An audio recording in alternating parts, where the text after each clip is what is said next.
Hey guys, welcome back to the channel. We'll have a look at the action from the day 2 at the Grand Slam in Baku. Really good day. Day 1, not a lot of ippons, but day 2, I mean these guys, lots of ippons. I've just put a collection of them at the beginning of this video. How about this one? It's kind of like a mix between a kataguruma and a taniotoshi. That was insane.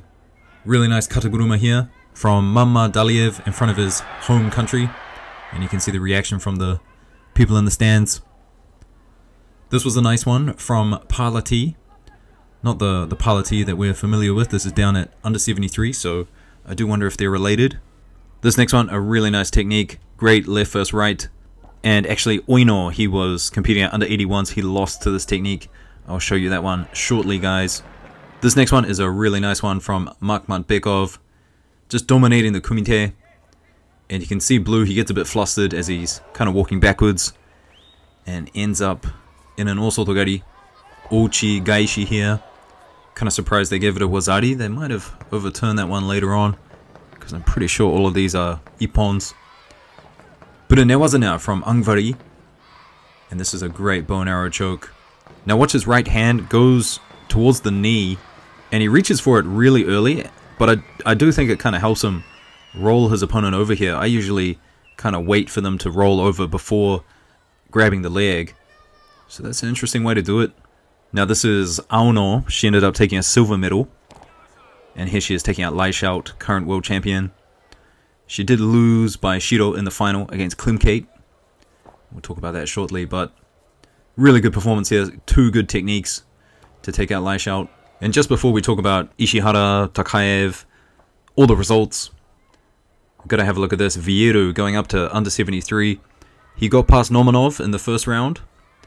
And then he had a beautiful technique here. Just this spinning Ochigari.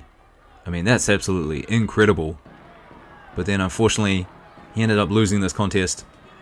And so he got eliminated. But not a bad first time at under 73. Got a win. He got a good throw in this contest here. We'll see what he does, but I hope him the best at under 73. Now, Ishihara. He did take gold at under 73, although in the final, Mamadaliev, his opponent, couldn't compete for some reason, probably an injury. So we didn't get to see that one, but Ishihara gold medal. And earlier on, he had some pretty good highlights. Not any massive ippons, but I mean, he's always exciting to watch and always puts in really good techniques. Have a look at this, going for a reverse seoi nage and then trying to spin it into an osoto. And then this ochigari was really nice. Just driving, staying with it. Now, in the semi-final, it was a long one, went into golden score, but Ishihara ended up getting another ochigari. Really good driving one. Just keeps attacking it, changing direction. And he'll be ecstatic about that one. Now, if you were wondering about Tanaka and what happened with him, started off good. He had a nice seoi nage here against Sturpu. But if you have a look at his right hand, it's really taped up. And I mean it's taped. All the fingers are taped, thumb, all the way up the wrist. I think he's wearing some sort of like sleeve or bandage. Now, I was wondering if this was affecting him at all, his ability to use his surite hand. Or maybe it just wasn't his day. So Shirov ends up throwing him twice. Here's the next one. And actually this situation here, kind of left versus right. People looking for kosotos, Yuko Otoshi. I think it might be a little bit of a weakness for the Japanese. We'll go back to Tanaka in a minute, but this is Oino. And I did say he got thrown with a similar technique. Now if you have a look at his opponent, Sukoparov, you can see him, putting that foot out there, looking for the technique, having that tricep grip, not really playing traditional left versus right. Now that little sequence was a bit of foreshadowing, because in the next exchange, gets Oino off balance with a little kosoto here, and then goes for it. And so that's a really nice technique. And I do wonder if the Japanese are a little bit vulnerable to that sort of attack. Now circling back to Tanaka and the bronze medal contest at under 73, he did lose, but I'm not sure about this throw for Yuko. We're going to get another camera angle, and you guys tell me in the comments, what's the reasoning for this being a Yuko? Because I look at the angles of the shoulders, and they're definitely towards the mat. the legs as well.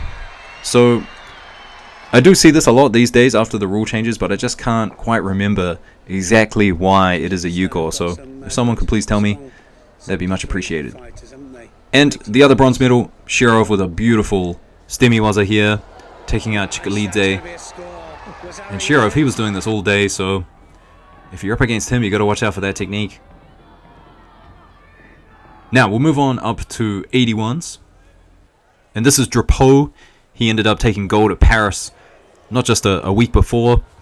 And I was really excited for him. I thought he would do it again. He looked like he was on incredible form. Definitely one of my favorites to watch at 81 right now. This next ippon is really nice. Really deceptive with the Tani Otoshi. Fakes inside, goes outside. Amazing. But then again, one more. And one more from Drapeau. This is his first match of the day.